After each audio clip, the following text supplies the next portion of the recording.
Online आ जाएं, सभी online आ जाएं।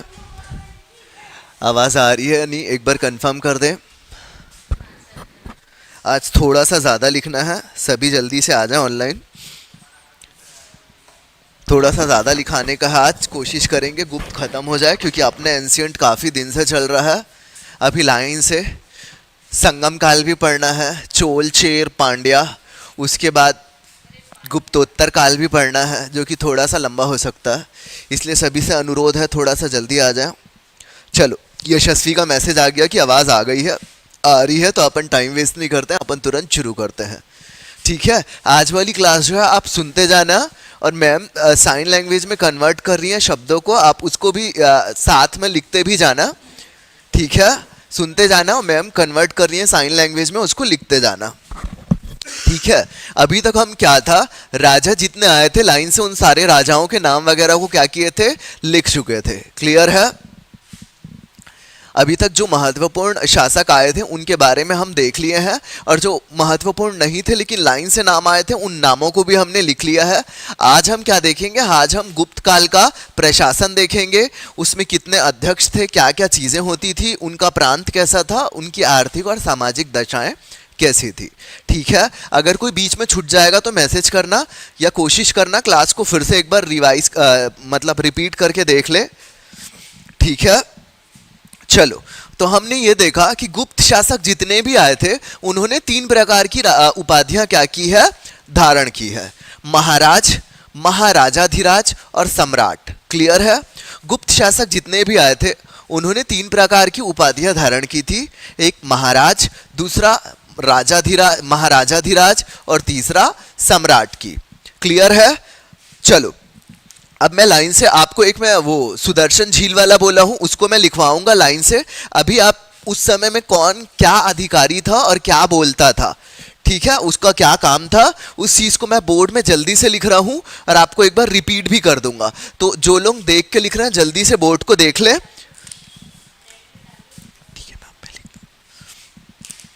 ठीक है, अधिकारियों का पद और नाम जल्दी से देख लो। सबसे पहला था सर्वाध्यक्ष। सर्वाध्यक्ष, सर्वाध्यक्ष का क्या था, जितने भी केंद्रीय विभाग थे उन सभी केंद्रीय विभागों का क्या था, प्रमुख था। जितने भी मान के चलो 4 केंद्रीय विभाग है ना, तो उन चारों केंद्रीय विभाग का प्रमुख था। अपने नीचे वो दूसरे लोगों को बैठाता था और काम करवाता था। ठीक है, तो सर्वाध्यक्ष का मतलब हो गया हर विभाग का क्या था, केंद्रीय विभाग का ये क्या था, प्रमुख अधिकारी था। ठीक है, तुरंत लिख लो, सभी केंद्रीय विभाग का प्रमुख अधिकारी, सभी केंद्रीय विभाग का प्रमुख अधिकारी, प्रमुख अधिकारी। क्लियर है? चलो, दूसरा लिखो अब, महासंधि विग्राहक। महासंधि विग्राहक,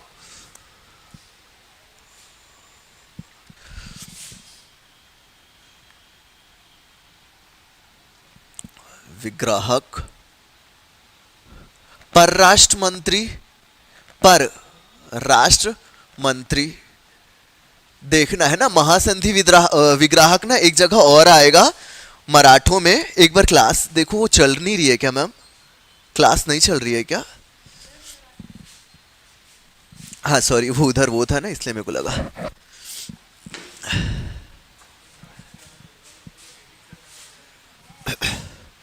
ठीक है, लाइव में सबको दिख रहा है ना? एक बार मेरे को मैसेज करना, लाइव क्लास में सबको दिख रहा है ना?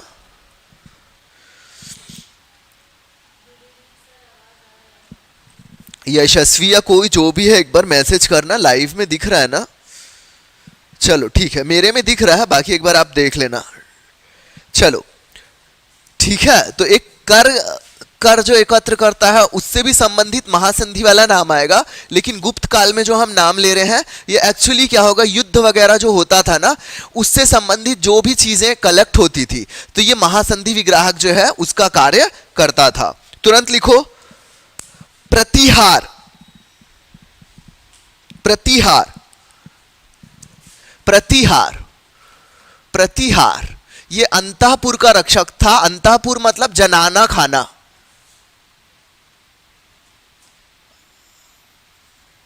जनाना खाना। ये उर्दू वर्ड है। जनाना खाना मतलब जहां पे महिलाएं रहती थी या कुछ था, तो उस क्षेत्र की क्या करता था, ये रक्षा करता था। अब लिखो अष्टपटलाधिकृत, अष्टपटलाधिकृत,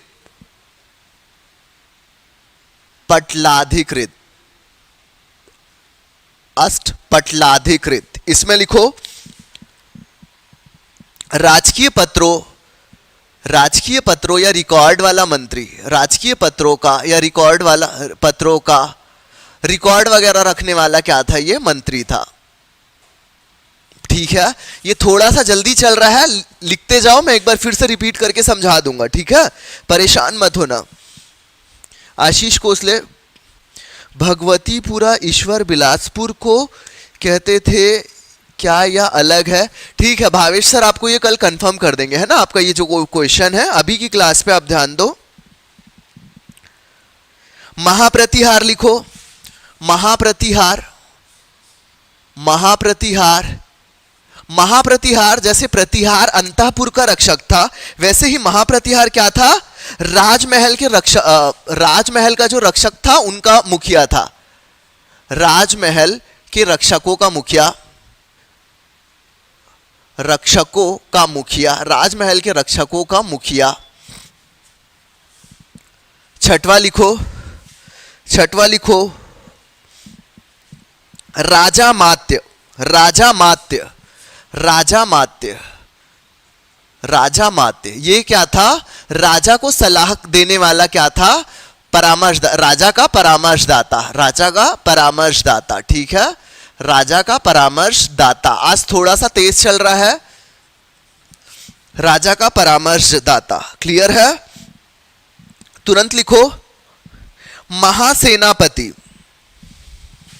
महासेनापति, महासेनापति, महासेनापति कौन था, सेना का सर्वोच्च, सेना का सर्वोच्च अधिकारी, सेना का सर्वोच्च अधिकारी। ठीक है, सेना का सर्वोच्च अधिकारी।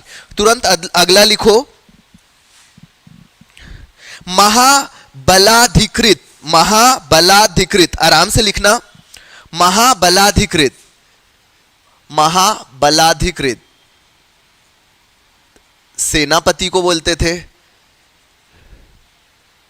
पीलूपति किसको बोलते थे, याद है किसी को, पीलूपति किसको बोलते थे, हाथी दल के अध्यक्ष को, हाथी दल के अध्यक्ष को। और अश्वपति किसको बोलेंगे फिर, अश्वपति किसको बोलेंगे, अस्तबल और घोड़ों का जो रखवाली करने वाला अध्यक्ष होगा उसे क्या कहेंगे हम, अश्वपति। क्लियर है। दंडपाशिक लिखो,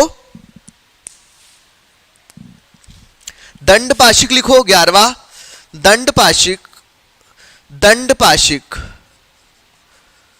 दंडपाशिक ये क्या है, पुलिस विभाग का क्या था, मुख्य अधिकारी, पुलिस विभाग का मुख्य अधिकारी। ठीक है, चलो सभी लोग लाइन पे ही रहें जल्दी से, चलो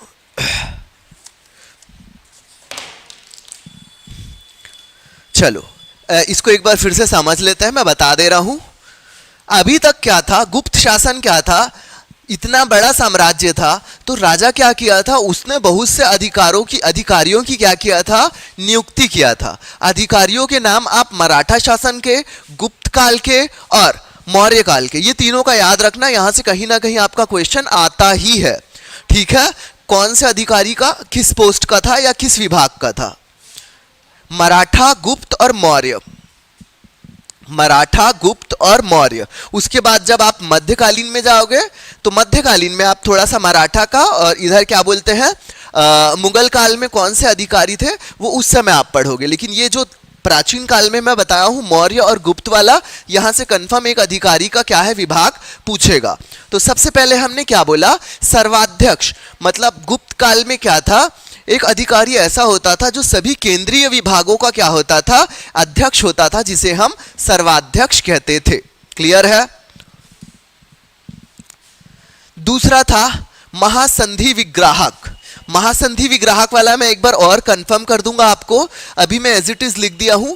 महासंधि विग्राहक क्या था? परराष्ट्र मंत्री था, जो विदेश में होने वाले जो कुछ भी चीजें होती थी, हमको फायदा होता था या कहीं युद्ध वुद्ध हुआ उसके बाद जो सामान मिलता था, उन सब की देखरेख से संबंधित था। लेकिन एक जगह इसका कुछ अलग भी लिखा है, तो मैं दूसरा वाला भी आपको बाद में कंफर्म कर दूंगा। तो फिलहाल में आप यही वाला लिखो, और यही मराठा काल या अलग वाले काल में आपको महासंधि विग्राहक वाले में आपको क्या आएगा? राजस्व एकत्रकर्ता वाला भी मिल जाएगा सेम नाम से, है ना? तो परेशान मत होना। चलो तीसरा लिखो आप, प्रतिहार। प्रतिहार, प्रतिहार, प्रतिहार का मैंने ये बताया, मतलब महलों में या राज्य में ऐसे कुछ गृह होते थे जो महिलाओं के लिए थे, तो राजमहल की महिलाएं या जो अन्य महिलाएं थे, उनकी रक्षा के लिए जो नियुक्त किए जाते थे, उन्हें क्या कहा जाता था? प्रतिहार। ठीक है, इसको जनान खाना भी बोलते थे, जनाना खाना की रक्षा करने वाले। क्लियर है? अब दूसरे बात, महाप्रतिहार लग गया। महाप्रतिहार क्या था? जो पूरे आपका जो राजमहल है, उस पूरे महल की क्या करता था? जो रक्षा करने वाले अधिकारी था, उसका हम महाप्रतिहार बोलते थे। ठीक है, अब आ जाओ अष्टपटलाधिकृत।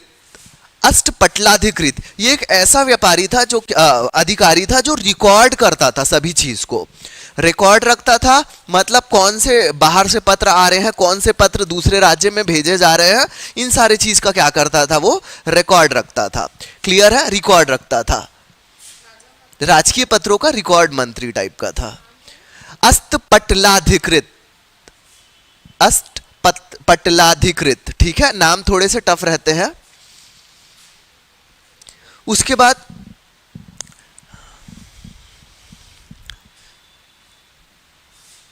ठीक है, आ गया साइन लैंग्वेज से समझ में। चलो उसके बाद आप लिखोगे महामात्य। ठीक है, राजामात्य, सॉरी राजामात्य। राजामात्य क्या था? राजामात्य राजा का परामर्शदाता था, मतलब राजा को सलाह देने के लिए एक जो विशेष अधिकारी था, उसे राजामात्य कहा जाता था। क्लियर है? चलो उसके बाद लिखो महासेनापति। उसके बाद लिखो महासेनापति, ये सेना का सर्वोच्च अधिकारी होता था। महासेनापति सेना का सर्वोच्च अधिकारी होता था। उसके बाद पीलूपति। पीलूपति क्या था? हाथियों के दल का क्या होता था? अध्यक्ष। पीलूपति हाथी दल का अध्यक्ष था। अश्वपति घोड़ों के दलों का अध्यक्ष था। पीलूपति हाथी दल का अध्यक्ष था, अश्वपति घोड़े दल का अध्यक्ष था। क्लियर है? उसके बाद दंडपाशिक पुलिस विभाग का क्या था? मुख्य अधिकारी था। क्लियर है सबको? पुलिस विभाग का मुख्य अधिकारी था। इसको मिटा रहा हूं, जल्दी से आप लिख लो प्रांतीय शासन। छोटा सा है, प्रांतीय शासन दंडपाशिक पुलिस विभाग का मुख्य अधिकारी था।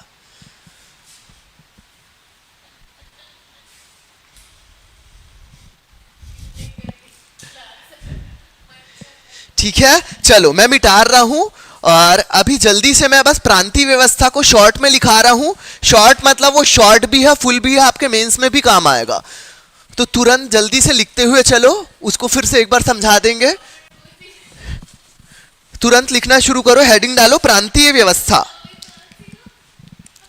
उसके बाद तुरंत लिखो प्रांतीय व्यवस्था, हेडिंग डालो प्रांतीय व्यवस्था। प्रांतीय व्यवस्था, तुरंत लिखो प्रांतीय व्यवस्था। ठीक है, मैं लिख देता हूं, उसके बाद मैम साइन लैंग्वेज वाली आपको समझाएंगे। ठीक है, लैंग्वेज में।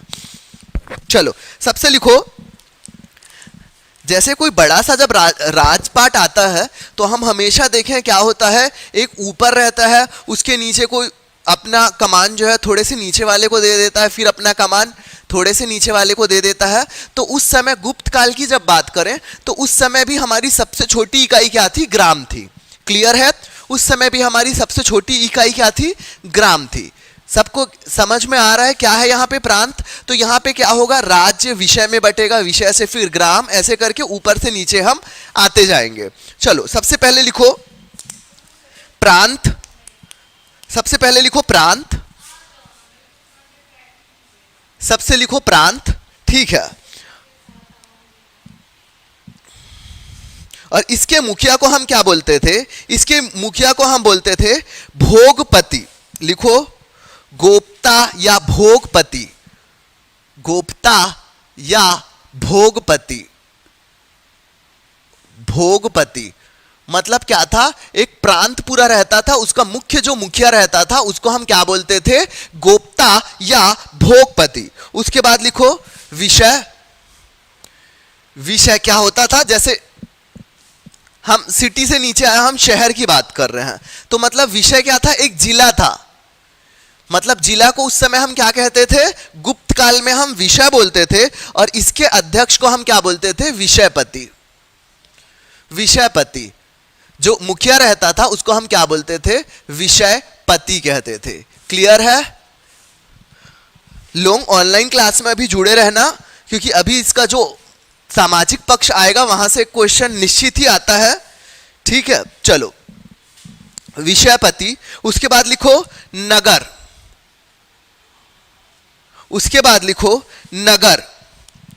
ठीक है, इसके नगर मतलब जिसको हम बोलते थे गुप्त काल में, वो एक्चुअली वो पालिका स्तर का रहता था। जैसे हम नगर पालिका बोलते हैं ना, तो नगर उस समय बोलते थे जो पालिका स्तर का था, और उसके मुखिया को हम क्या बोलते थे? पुरपाल या नगर रक्षक। पुरपाल या नगर रक्षक। पुरपाल या नगर रक्षक हो गया। तुरंत चौथे में आ जाओ। उसके बाद लिखो आप ग्राम। ग्राम, ग्राम को हम ग्राम ही बोलते थे, और इसके मुखिया को हम क्या बोलते थे? ग्रामिक। ग्रामिक, इसके मुखिया को हम क्या बोलते थे? ग्रामिक बोलते थे। एक बार फिर से आराम से सुन लो। जिस हिसाब से एक केंद्रीय शासन को क्या अपने हाथ से चलाना क्या था, अचानक में मुश्किल रहता है, तो वो लोग क्या करते थे? अपने नीचे छोटे छोटे अधिकारियों को नियुक्त कर देते थे। तो सबसे पहली बड़ी चीज थी, उसको प्रांत बोलते थे। इसके मुखिया को गोप्ता या भोगपति कहा जाता था। उससे छोटा जो था प्रांत वाला क्या था? अपने अंदर लाइन से जिलों में बांट देता था उन हिस्से को, 1 जिला, 2 जिला, 3 जिला। तो प्रांत के नीचे क्या आ गए थे? जिले, जिसको गुप्त काल में हम कहते थे विषय, और इसके मुखिया को हम बोलते थे विषयपति। क्लियर हो गया? अब ये जो विषय वाला इंसान है वो भी अपने विषय को छोटे छोटे किस में बांट देता था? नगर में बांट देता था। जो विषय वाला बंदा है वो भी अपने आप का विषय का तो अधिकारी है ही, तो वो क्या करता था? अपने विषय मतलब जो जिले वाला एरिया है उसको अच्छे से चलाने के लिए छोटे छोटे नगरों में बांट देता था, और वहां के अधिकारी को हम क्या बोलते थे? पुरपाल या नगर रक्षक। ठीक है, अब नगर वाला अधिकारी जो था ना, वो अपने नीचे ना लाइन से छोटे छोटे ग्रामीण के एरिया थे ना, उनको ग्रामों में बांट देता था, और उसके मुखिया को हम कहते थे ग्रामिक। ठीक है, इस प्रकार क्या था? केंद्रीय सत्ता एक मतलब शक्तिशाली हाथ में थी, और नीचे से लेके ऊपर तक के क्या था?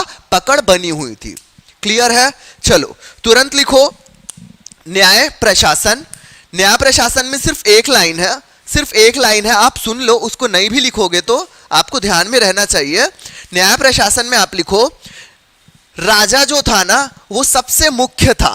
राजा जो था वो सबसे मुख्य था। न्यायालय मतलब वही न्याय करता था, और जो न्याय वगैरह है राजा कर देता था, लेकिन जो मतलब हुड़दंग हो रहा है या कुछ गलत चीजें हो रही है उनके लिए पुलिस अधिकारी थे, लेकिन न्याय व्यवस्था केवल और केवल किसके हाथों में थी?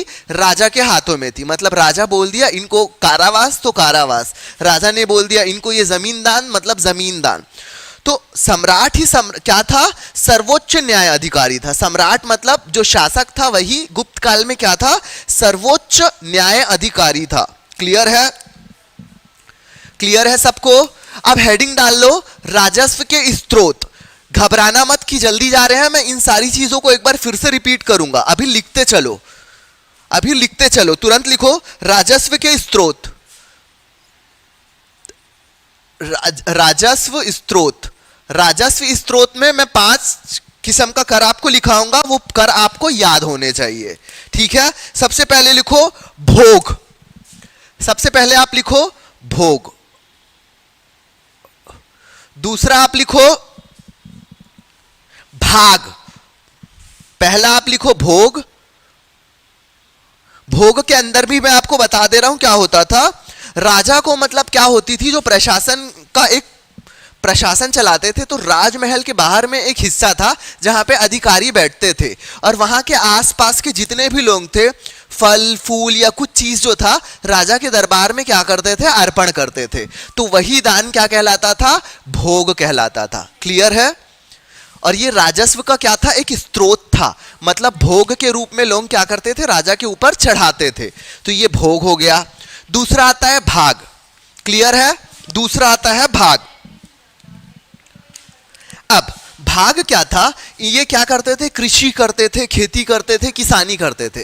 तो इससे जो भी उत्पाद आता था उसका छठवां हिस्सा, हमेशा याद रखना गुप्त काल में उसका छठा हिस्सा लिया जाता था कर के रूप में। उसे क्या कहा जाता था, भोग कहा, उसे क्या कहा जाता था, भाग कहा जाता था। ठीक है, भोग समझ गए, भाग समझ गए। तीसरा है, लिख रहा हूं, तीसरा है ऊपरी कर या उद्रंग। ऊपरी कर ही लिख लो, उद्रंग या ऊपरी कर, उद्रंग या ऊपरी कर, ऊपरी कर। ठीक है।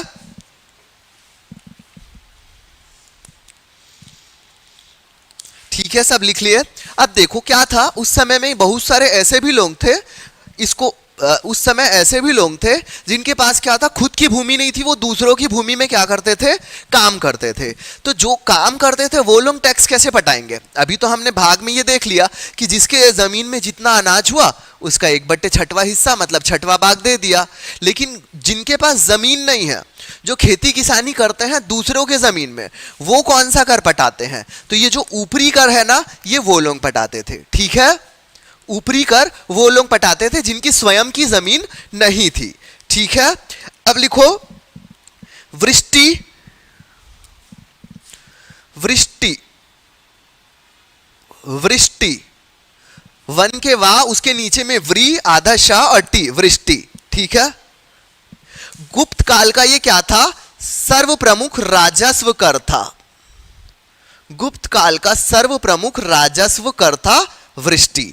और लास्ट में एक और लिखो, लास्ट में एक और लिखो, दशापराध कर। दशापराध या दश अपराध, दशापराध या दश अपराध कर, मतलब कोई व्यक्ति बैक टू बैक ऐसे करते जाता है, एक गलती हुई, दो अप गलती हुई, तीन अप, जब 10 गलतियां हो जाती थी तो उसके साथ एक साथ मिलाकर लगाए जाने वाला कर क्या था, दशापराध। मतलब छोटी छोटी गलतियों को मिला के एक बड़ी गलती बनती है, तो उस वैसे गुनाहगार के ऊपर लगाया गया क्या था, ये कर था, जिसको हम क्या बोलते थे, दशापराध कर। दश अपराध कर या दशापराध कर। ठीक है, दोनों बोलते थे।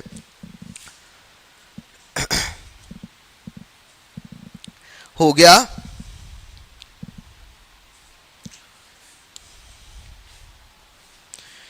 ठीक है, एक और चीज लिखो, सीमा और बिक्री पर, सीमा और बिक्री पर लगने वाला कर, सीमा और बिक्री पर लगने वाला कर क्या, पर लगने वाला कर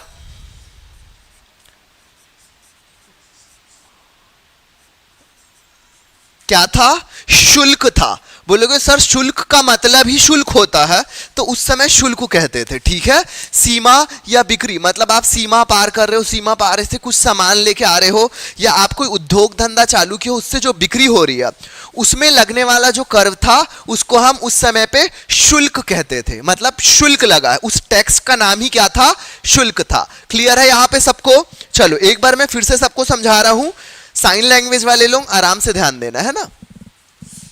चलो आ जाओ जल्दी से। चलो सबसे पहले क्या बताया मैं, प्रांतीय व्यवस्था बताया। प्रांतीय व्यवस्था में मैं बताया था कि प्रांत जो था उसको मुख्य अधिकारी जो था उसको हम बोलते थे गोप्ता या भोगपति, गोप्ता या भोगपति। ठीक है, गोप्ता या भोगपति। क्लियर है।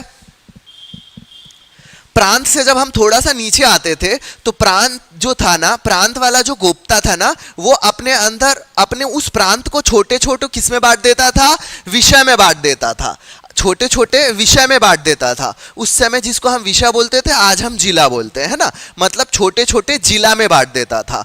और एक जिले का अधिकारी क्या होता था, विषयपति। मतलब एक विषय का अधिकारी क्या कहलाता था, विषयपति। क्लियर हो गया ये वाला। ठीक है, मतलब एक प्रांत के अंदर कई विषय हो सकते थे, और एक विषय के अंदर फिर क्या होता था, कई सारे क्या हो जाते थे, एक विषय के अंदर कई सारे नगर हो जाते थे। तो जो विषय वाला अधिकारी था, शासन को सुचारू रूप से चलाने के लिए अपने अंदर छोटे छोटे किस्में नगरों में बांट देता था एक विषय को। क्लियर है? और इसके मुख्य अधिकारी को हम क्या बोलते थे, पुरपाल बोलते थे या नगर रक्षक बोलते थे, पुरपाल या नगर रक्षक बोलते थे। क्लियर है? अब क्या था, ये नगर वाला भी क्या करता था, अपने नगर को सुचारू रूप से चलाने के लिए अपने नगर को छोटे छोटे भाग में बांट देता था, जिसको हम बोलते थे ग्राम, और ग्राम का मुख्य अधिकारी होता था ग्रामिक। ठीक है?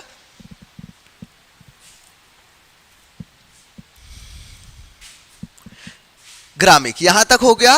न्याय व्यवस्था की बात करते हैं, तो जो सम्राट था वो मुख्य न्याय का क्या था, अधिकारी था। सम्राट ही क्या करता था, गुप्त काल में न्याय करता था। पुलिस व्यवस्था वगैरह, लोगों को पकड़ के लाना, उनको ये करना, वो सारी चीजें, लेकिन जो न्याय करता था वो कौन था, सम्राट था। क्लियर है? चलो उसके बाद सीधा आ जाओ कर पे। तो जो हमारी कर की व्यवस्था थी, कर मतलब राजस्व, रेवेन्यू वाला। ठीक है? तो रेवेन्यू कैसे प्राप्त होता था गुप्त काल में, तो गुप्त काल में रेवेन्यू का सबसे पहला साधन था भोग। भोग वह कर था जो राजा के दरबार में आसपास के लोग फल फूल सब्जियों के रूप में राजा को अर्पण करते थे, वो भोग कहलाता था। क्लियर है? क्लियर है? चलो दूसरा था भाग। दूसरा था भाग। भाग क्या था, जो लोग कृषि करते थे, जिनकी खुद की जमीन थी, कृषि करते थे नहीं, जिनकी खुद की जमीन थी, और उस जमीन से जो भी आय होता था उसका 1/6 मतलब छठवां हिस्सा राजा को अर्पण करते थे, और वो कहलाता था भाग। उसका छठवां हिस्सा भाग कहलाता था। क्लियर है? तीसरा लिखो। क्लियर है? तीसरा लिखो, तीसरा आराम से समझो, वो था उद्रंग या ऊपरी कर। उद्रंग या ऊपरी कर, एक्चुअली ये वो कर था कि बहुत सारे ऐसे लोग थे जिनके पास स्वयं की खेती की जमीन नहीं थी, वो दूसरों के यहां काम करते थे, तो उन दूसरे कामगारों के द्वारा दिए जाने वाला कर जो था वो क्या था, ऊपरी कर था। क्लियर है सबको? मतलब कई लोगों के पास जमीन नहीं थी, ठीक है, जमीन नहीं थी, वो दूसरों की जमीन में क्या करते थे, कृषि करते थे। तो जिनकी खुद की जमीन नहीं है तो वो अपने जमीन का छठवां हिस्सा तो नहीं दे सकते थे, तो वो जो कृषि करके जो अपना अलग से कमाते थे उसका भाग कुछ देते थे कर के रूप में, और वो ऊपरी कहलाता था। ठीक है? वृष्टि। वृष्टि जो था सबसे फेमस कौन सा था, रेवेन्यू टैक्स यानी कि राजस्व कर था। वृष्टि सबसे फेमस या सबसे प्रमुख राजस्व कर था। क्लियर है? उसके बाद अगला कर लिखो, दशापराध कर। दश अपराध कर या दशापराध कर, आप दोनों लिख सकते हो। इसमें क्या होता था, जैसे छोटी छोटी छोटी छोटी छोटी छोटी कोई गलतियां कर रहा है, एक बार दो बार तीन बार, जब उसकी गलतियां ज्यादा हो जाती थी तो सबको मिलाकर उसके ऊपर जो कर लगाया जाता था वो दशापराध कर कहलाया जाता था। ठीक है? और एक लास्ट पॉइंट लिख लो। लास्ट पॉइंट ये था कि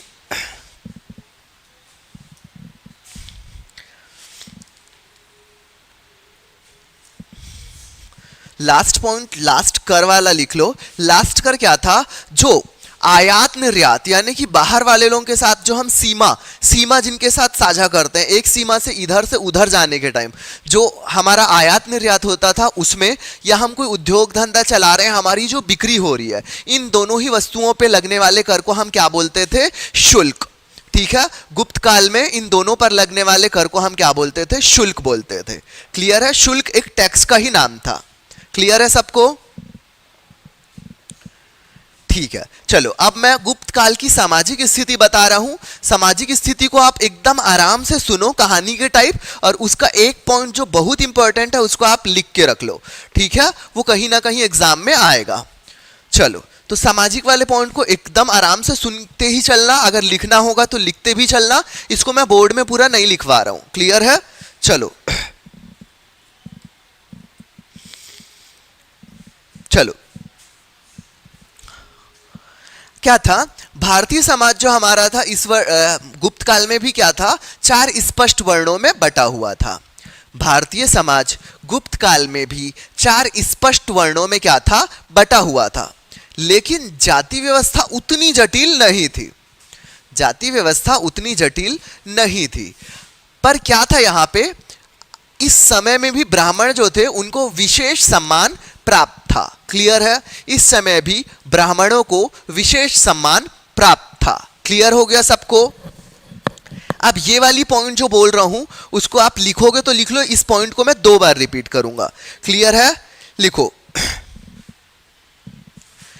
सामान्यतः इस काल में सती प्रथा का प्रचलन था। सामान्यतः इस काल में सती प्रथा का प्रचलन था। सेनानी गोपराज की पत्नी ने, सेनानी गोपराज की पत्नी ने उसी के साथ चिता पर जलकर स्वयं को सती किया था। सेनानी गोपराज की पत्नी ने स्वयं चिता के ऊपर बैठकर उन्हीं के साथ अपने आप को क्या किया था, सती किया था। ठीक है, इसी के आगे लिखना, यह सती प्रथा का एक प्राचीनतम साक्ष्य है। यह सती प्रथा का एक प्राचीनतम साक्ष्य है। इसका ईयर लिख लो, 510 ईस्वी में। इसका ईयर लिख लो, 510 ईस्वी में, 510 ईस्वी में। और इसका स्त्रोत लिख लो, भानुगुप्त का ऐरण अभिलेख। इसका स्त्रोत लिख लो, भानुगुप्त का ऐरण अभिलेख। क्लियर है, ये मैं ऐसे फैक्ट के पॉइंट में बताया हूं, एक बार मैं इसको कंटिन्यूटी में फिर से बता दे रहा हूं। ठीक है, मैम कन्वर्ट कर रही है वर्ड को साइन लैंग्वेज में। ठीक है ना, एक बार मैं इसको पूरे कहानी के टाइप बता दे रहा हूं जो मैं फैक्ट के टाइप में आपको बताया हूं। ये है कि सामान्यतः इस समय में यानी कि गुप्त काल में क्या था, सती प्रथा का भी प्रचलन था, जिसका प्रमाण हमें मिलता है 510 ईस्वी में भानुगुप्त के ऐरण अभिलेख से। इस ऐरण अभिलेख के अनुसार एक सेनानी थे जिनका नाम था, क्या नाम था, गोपराज। ठीक है, जिनका नाम क्या था, गोपराज। ठीक है, और उस अभिलेख के अनुसार जो सेनानी गोपराज थे उनकी जब मृत्यु होती है तो इनकी पत्नी भी क्या होती है, इनके साथ इनके चिता पर लेट जाती है और सती कर लेती है। ठीक है, तो ये सती प्रथा का मिलने वाला एक प्राचीनतम क्या है, उदाहरण है या साक्ष्य है। ठीक है, ये हो गया क्लियर सबको। ये वाला पॉइंट लिख लेना, कभी पूछ लेगा किसकी पत्नी ने सती की थी तो आपको याद होना चाहिए गोपराज की। किसके काल में की थी तो आपको याद रखना है गुप्त काल में। कहां से जानकारी मिलती है तो आपको लिखना है कि भानुगुप्त के ऐरण अभिलेख में। अब बोलेगा किस सन की जानकारी है तो आपको लिखना है 510 ईस्वी। क्लियर है, ये वाला पॉइंट सबको क्लियर है। चलो, अब क्या था, इस समय पर्दा प्रथा का भी क्या था, प्रचलन थोड़ा सा था। और आम लोग जो थे ना, आम लोग पर्दा नहीं करते थे, केवल राजघराने की स्त्रियां या उच्च घराने की स्त्रियां जो थी वो क्या करती थी, पर्दा करती थी। क्लियर हो गया ये वाला भी पॉइंट। इस समय पर्दा प्रथा का प्रचलन बहुत ज्यादा नहीं था, लेकिन राजघराने की महिलाएं और उच्च जाति की महिलाएं जो थी वो क्या करती थी, पर्दा करती थी। लेकिन और एक और था, बहुविवाह आम लोगों में प्रचलित नहीं था, लेकिन राजा महाराजा जो थे वो क्या करते थे, एक से अधिक पत्नियां रखते थे। राजा महाराजा एक से अधिक पत्नियां रखते थे। लेकिन एक और चीज ये है कि हम सुन रहे हैं कि चलो महिलाएं पर्दा करती थी, वर्ण व्यवस्था उतना जटिल नहीं था, लेकिन इस समय भी शूद्रों की स्थिति और महिलाओं की स्थिति बद से बदतर थी। क्लियर है, इस समय भी महिलाओं की स्थिति और शूद्रों की स्थिति क्या थी, बद से बदतर थी।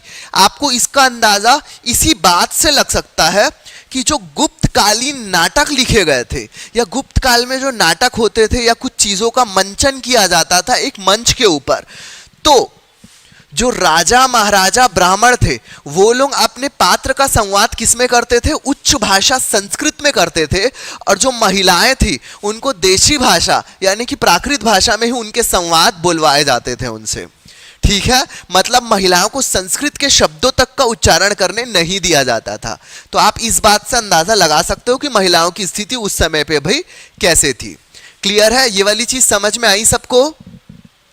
सबको समझ में आई? ठीक है। अब एक और चीज ये था कि इस जमाने में क्या था, लोग धीरे धीरे ना, जो नीचे तबके के लोग थे वो क्या करते थे, अंतरजाति विवाह कर लेते थे। अंतरजाति विवाह ये लोग आपस में कर लेते थे, मतलब अंतरजाति विवाह उतना कठोर नहीं था पर कुछ लोग कर लेते थे। इसीलिए गुप्त काल में हमको क्या देखने को मिलता है, संकर्ण व्यवस्था, मतलब जाति संकर व्यवस्था। ठीक है, हाइब्रिडाइजेशन, हाइब्रिड जो कास्ट वो था ना, वो हमको देखने को मिलता है। समझ में आ रहा है सबको? ठीक है,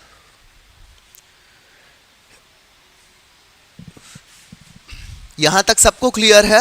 अब क्या था, गुप्त काल में दासों को भी रखा जाता था अपने अधीन, मतलब गुलाम बना के, दास बना के रखा जाता था।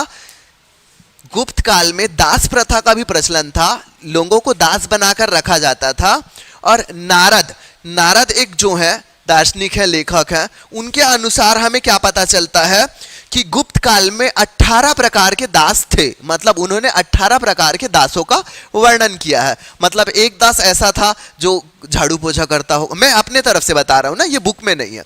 एक दास ऐसा था झाड़ू पोछा करता है, वो उसका एक प्रकार हो गया। एक दास ऐसा है जो बच्चों की रखवाली करता है, दूसरे प्रकार। तो इस प्रकार का नारद ने 18 प्रकार के दासों का क्या किया है, वर्णन किया है। क्लियर है? एक और चीज याद रखना, गुप्त काल में संस्कृत भाषा का बहुत ज्यादा विकास हुआ। जो बहुत सारे नाटक थे, मैं आपको बताया, जो पुरुष संवाद होते थे वो संस्कृत में बोले जाते थे और महिलाओं के संवाद प्राकृत भाषा में। तो नाटकों में मंचन करना संस्कृत शब्दों का, संस्कृत की क्या हुई थी, इस काल में उन्नति हुई थी। इसलिए गुप्त काल को संस्कृत का स्वर्ण काल भी कहते हैं। क्लियर है? गुप्त काल को संस्कृत का स्वर्ण काल भी कहते हैं। क्लियर है सबको? क्लियर है सबको?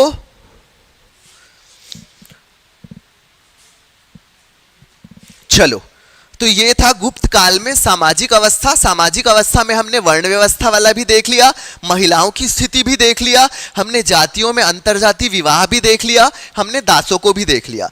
ये वाला जो पॉइंट रहता है ना, महिला सशक्तिकरण, ये सब सुनने में बहुत आम लगता है, लेकिन उन्होंने वो चीज को झेला है। तो इसीलिए ना किसी भी एग्जाम में ये एक हमेशा ज्वलंत सा टॉपिक रहता है। तो हर काल का महिलाओं की दशा को पढ़ के जाना। क्लियर है? हर काल, चाहे वो मौर्य काल हो, मराठा काल हो, मुगल काल हो, हर काल में महिलाओं की स्थिति को पढ़ के जाना। और मेंस में कहीं ना कहीं आपको एक क्वेश्चन 100% श्योर महिलाओं के ऊपर मिलेगा। ठीक है, चलो, तो अभी मैं इस टॉपिक को यहीं पे क्या कर रहा हूं, सामाजिक दशा को समाप्त कर रहा हूं। अब हम आएंगे यहां पे आर्थिक दशा पे। ठीक है, बोर्ड वाला चीज को मैं मिटा रहा हूं, आर्थिक दशा लिख रहा हूं, फिर साइन लैंग्वेज में मैम समझाएंगी। क्लियर है?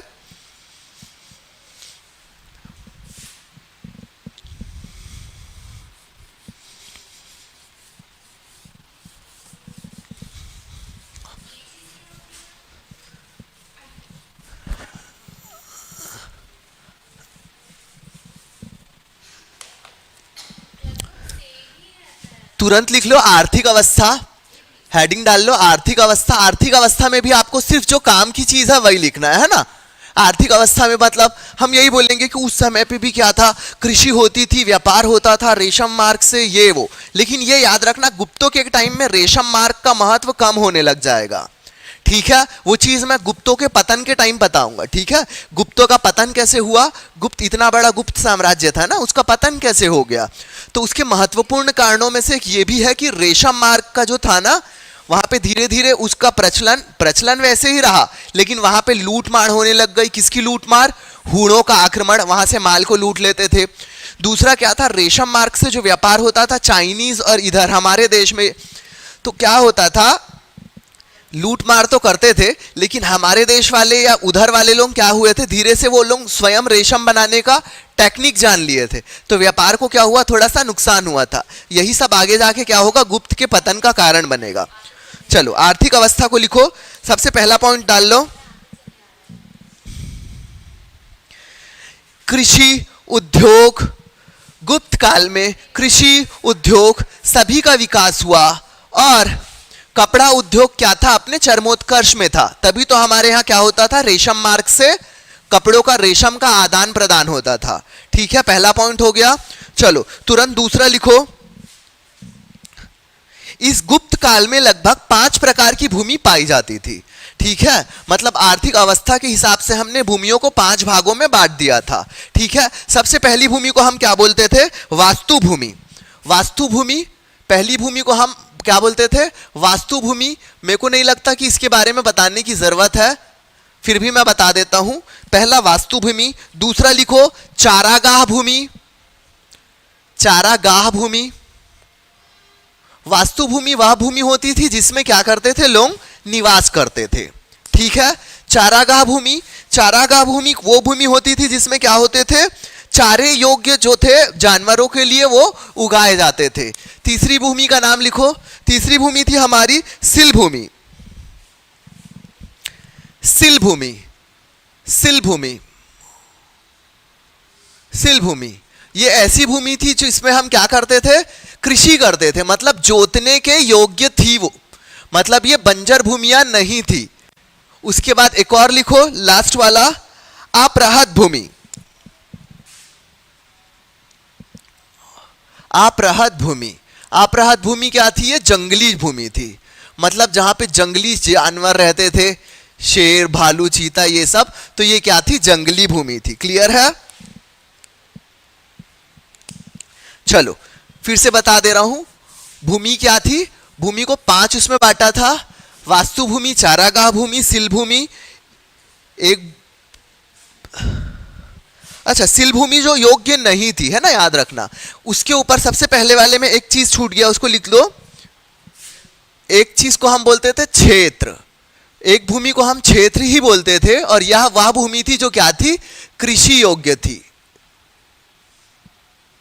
कृषि योग्य थी, है ना। थोड़ा सा ध्यान देना, फिर से एक बार मैम भी आ गए हैं, मैं आपको बता रहा हूं क्या था। इस समय गुप्त काल में भूमियों को 5 भागों में भाग दिया गया था, कैटेगराइज कर दिया गया था। मतलब एक भूमि को हम क्या बोलते थे? क्षेत्र भूमि। क्षेत्रीय भूमि या क्षेत्र भूमि, यह वह भूमि होती थी जो कृषि योग्य थी, जहां पे क्या करते थे? हम कृषि करते थे। क्लियर है? जो कृषि योग्य थी, जहां पे हम जुताई करते थे, बंजर भूमि नहीं थी, यहां से हमें क्या मिलता था? डायरेक्ट अनाज मिलता था। दूसरी थी हमारी वास्तु भूमि। वास्तु भूमि वह भूमि थी जहां पे लोग निवास करते थे, या निवास के हिसाब से उस भूमि को डेवलप्ड किया गया था। क्लियर है? तीसरा आ जाती है हमारी चारागाह भूमि। चारागाह भूमि मतलब ऐसी भूमि जहां पे घास ही उगते हैं, सिर्फ जहां पे खेती नहीं होती है, और वो पूरी तरह से बंजर भी नहीं है, ना तो एकदम बंजर है, ना ही प्रॉपर खेती होती है, वहां पे घास फूस उगते हैं। तो जानवरों के चारागाह के रूप में जो भूमि वर्गीकृत कर दी गई थी, उसको हम क्या बोलते थे? चारागाह भूमि। ठीक है, चारागाह भूमि। उसके बाद आते हैं सिल भूमि। सिल भूमि मतलब परती पड़ी हुई भूमि, जिसके ऊपर हम जुताई नहीं कर सकते थे, अ काइंड ऑफ बंजर भूमि। तो उस भूमि को हम क्या बोलते थे? सिल भूमि बोलते थे। और आखिरी वाली थी अपराहत। अपराहत भूमि। अपराहत भूमि वो भूमि होती थी जो जंगल के इलाके वाली भूमि होती थी, जिसमें जनरली शेर, भालू और विभिन्न जानवर रहते थे। तो उससे संबंधित जो भूमि थी उसको हम क्या बोलते थे? जंगली भूमि या अपराहत भूमि। तो इस प्रकार आर्थिक क्षेत्र से भूमि को 5 भागों में बांट दिया गया था। क्लियर है सबको? ठीक है, सबको क्लियर है?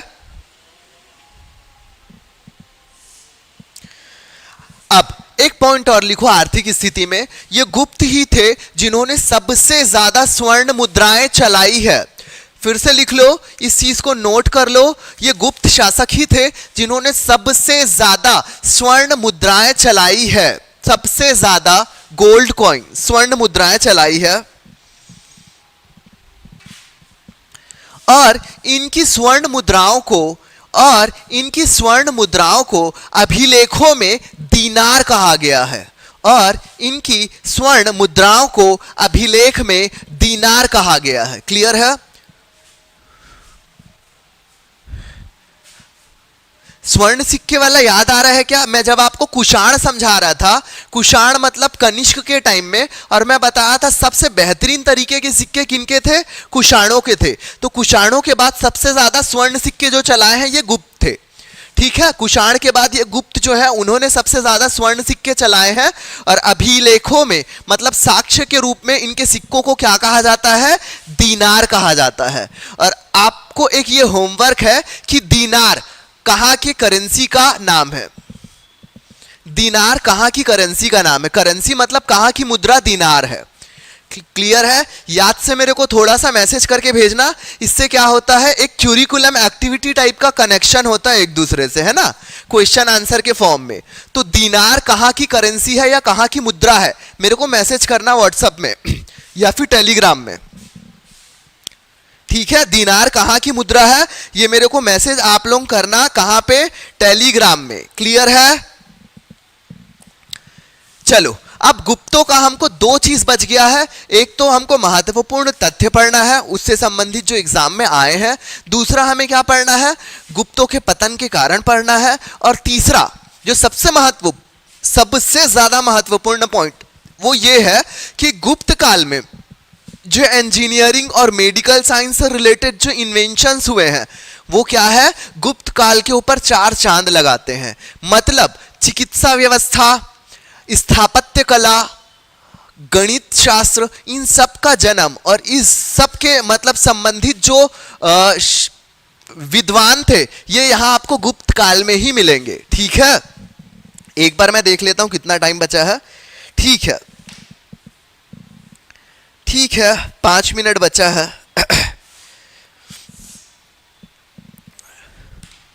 ठीक है, 5 मिनट बचा है, हम देखते हैं अगर पढ़ा दिया तो होगा कि नहीं।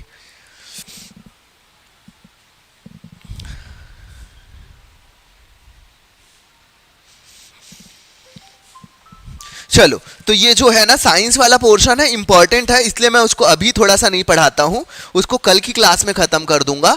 लेकिन अभी क्लास को खत्म नहीं करते हैं, अभी हम आ जाते हैं वापस गुप्त मुद्राओं में। ठीक है, तो मैं जो एक एक वर्ड बोल रहा हूं आप केवल सुनते जाना और समझते जाना। ठीक है, जो हमारे प्रारंभिक गुप्तकालीन सिक्के मिले हैं, जो प्रारंभिक गुप्तकालीन सिक्के मिले हैं वो कहीं ना कहीं कुषाणों के सिक्कों से क्या है, मेल खाते हैं, मतलब उनकी क्वालिटी क्या है, बेहद उच्च है। ठीक है, और गुप्तकालीन जो सिक्के हैं एक कलात्मक प्रकार के सिक्के हैं, ऐसा नहीं है कि सिर्फ ढाल दिए हैं मुद्रा के रूप में, मतलब एक कलात्मक, उसमें आपको क्या दिखेगा, एक अलग ही मतलब एक्टिविटी और क्रिएटिविटी चीजें दिखेगी आपको गुप्तकालीन सिक्के में। तो गुप्तकालीन सिक्के क्या है, कलात्मक प्रकार के सिक्के हैं।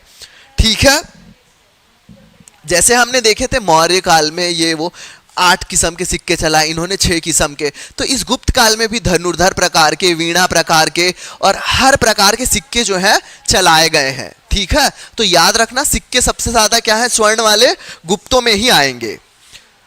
अब एक और लिखना, 2 सिक्के जो है वो सर्वोत्तम है, उनका नाम लिखो। समुद्रगुप्त के अश्वमेघ यज्ञ, समुद्रगुप्त के अश्वमेघ यज्ञ प्रकार के सिक्के, समुद्रगुप्त के अश्वमेघ यज्ञ प्रकार के सिक्के, समुद्रगुप्त के अश्वमेघ यज्ञ प्रकार के सिक्के, तथा चंद्रगुप्त द्वितीय के, तथा चंद्रगुप्त द्वितीय के शेर घातक प्रकार वाले सिक्के सर्वोच्चतम थे, तथा चंद्रगुप्त द्वितीय के शेर घातक प्रकार वाले सिक्के क्या थे, सर्वोत्तम थे। क्लियर है यहां पे सबको?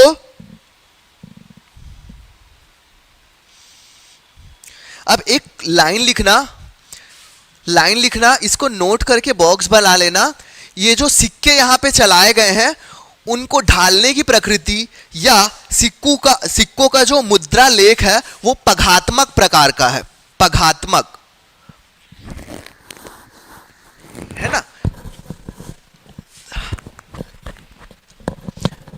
सिक्कों का जो प्रकार है पघात्मक, इसको डिटेल में अपन और लिखा देंगे, मतलब क्या है उसमें सिक्के ढले हैं, उसमें प्रॉपर मेंशन किया गया है चीजों को। एक शैली है, शैली है मतलब ढला के या ऐसे पीट के, जैसे क्या होता है एक सांचा बना है, लोहे को पिघला के उन सांचों में डाल दिए, सिक्के ढल गए। लेकिन एक दूसरा सिक्का कैसा होता है, धातु को ठोक ठोक के पीट के एक शेप दे के जो सिक्का बनाया जाता है। ठीक है, ये वैसा, तो ये पघात्मक प्रकार के सिक्के हैं। क्लियर है?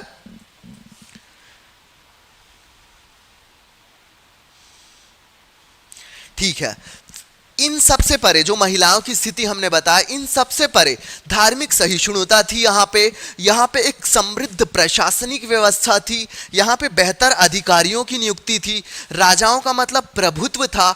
इन सारे चीज को लेके हम क्या कहते हैं, प्राचीन काल का इसको हम क्या बोलते हैं, स्वर्ण काल भी कहते हैं। किसको?